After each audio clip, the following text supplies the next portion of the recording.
Le message du jour vous est présenté par notre frère Marc.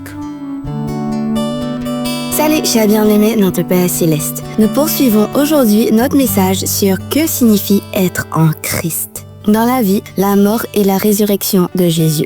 Chers bien-aimés, l'apôtre Paul enseigne que Dieu considère les croyants comme ayant été en Christ durant sa vie, sa mort et sa résurrection. Sa vie juste nous est imputée lorsque nous plaçons notre foi en lui, voir Philippiens 3, 9. Dieu nous considère comme étant morts avec Christ, Romains 6, 6, 2 Corinthiens 5, 14, et ressuscités avec lui. Éphésiens 2, 6, Colossiens 3, 1. Notre identité n'est plus celle de pécheurs condamnés, mais celle de saints, à cause de l'œuvre parfaite de Christ accomplie en notre faveur.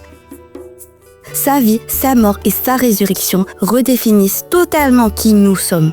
Chers bien-aimés, je vous encourage vivement à lire ces passages afin d'en saisir toute la profondeur. Dans le présent, l'enseignement de Paul concernant le fait d'être en Christ ne se limite pas au passé. Il a aussi des implications puissantes pour notre vie présente. Colossiens 2, versets 6 à 7 nous exhorte « Ainsi donc, comme vous avez reçu le Seigneur Jésus-Christ, marchez en lui, étant enracinés et fondés en lui, affermis par la foi selon les instructions qui vous ont été données, et abondez en actions de grâce. » Être en Christ signifie donc marcher en lui chaque jour. Être enraciné en lui, bâti sur lui, affermi dans la foi. Ce n'est pas seulement une position spirituelle, c'est une relation vivante et continuelle. Dans la communauté, un autre aspect fondamental de l'enseignement de Paul est que en Christ, nous faisons partie d'une nouvelle communauté.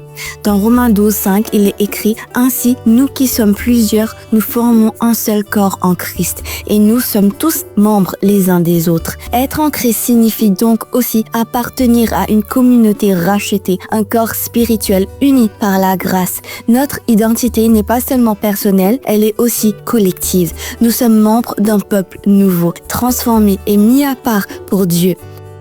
Conclusion, chers bien-aimés, je vous encourage à lire attentivement les lettres de Paul afin de mieux comprendre cette vérité centrale, être en Christ. En Christ, notre identité est sûre et stable. Nous sommes des enfants rachetés de Dieu. Nous ne vivons plus pour bâtir notre propre réputation, mais pour glorifier Dieu par la force que Christ nous donne. Que Dieu vous bénisse tous abondamment. Profitez de votre journée en lui. À demain pour un nouveau voyage dans la parole de Dieu. Au revoir. Si toi aussi tu crois que la parole de Dieu est une bénédiction, partage-la et sois une source de bénédiction pour les autres toi aussi.